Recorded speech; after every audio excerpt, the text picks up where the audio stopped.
Hey, what's up? It's Tony. Today we're going to discuss the mental gymnastics that it takes to get through a diagnosis to do with your prostate. So many of the comments were about moments of depression, actually, and I didn't really touch on that prior, and I didn't really realize, how much that played a role in getting through this very difficult time.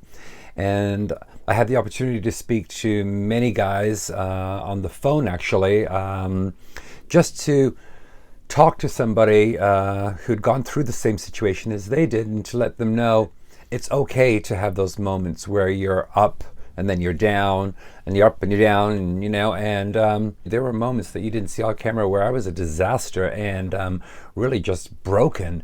And I think that one of the key things that you have to realize in order not to go down that dark path is you are on your way to, God willing, health and recovery.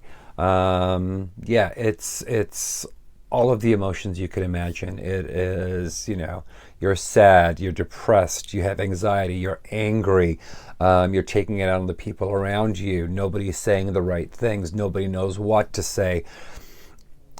And those are all completely normal. And I think that it's really, really, really important to go through these emotions that you're having, like I did: anger, sadness, depression, feeling less like a man, and all of those other things that go along with it, so that you can walk through it and come out on the other end and start to heal. Because this is so critically important to your healing process, to have a positive outlook, to look on the bright side.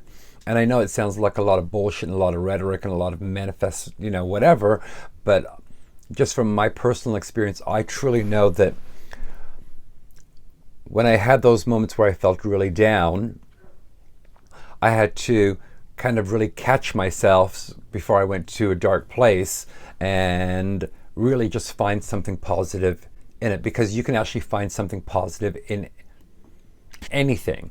And I know that sounds like some guru bullshit, but it actually, from my experience, it worked. At that particular time, throughout my whole diagnosis, all the way to the end of the surgery, I was by myself. And so there wasn't anybody to bounce it off of. People would call, but like with anything, people have their lives and they're busy, and you're not their priority. Doesn't mean they don't care, but you're not their priority. So you have to find within yourself your strength to get through this emotionally and mentally, and you can do it. And one of the things that I did, because I was by myself so much, is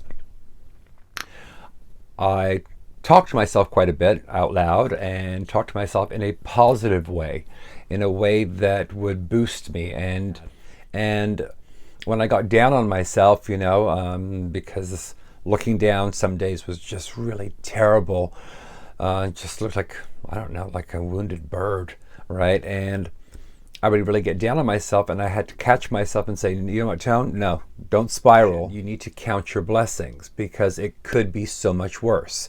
And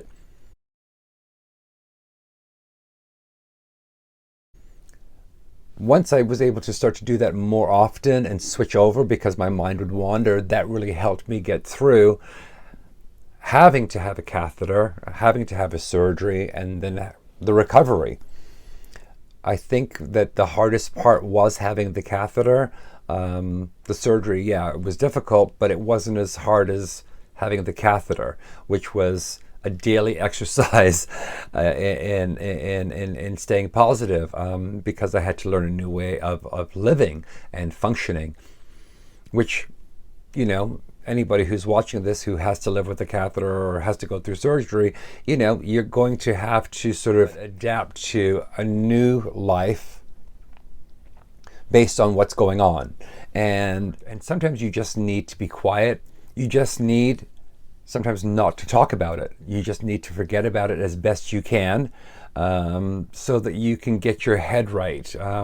And That can be whatever. It could be binge watching television for, your favorite show, or reading, or watching sports, or going, whatever it takes to get you in that headspace to bring yourself back from that feeling of loss is really what it's all about. You've got it in you. You can dig deep, right, and find something positive in the circumstances. At least that's what I did, and it really, really helped me. So be kind to yourself. You are stronger than you think. And hang in there. Hang in there. Okay.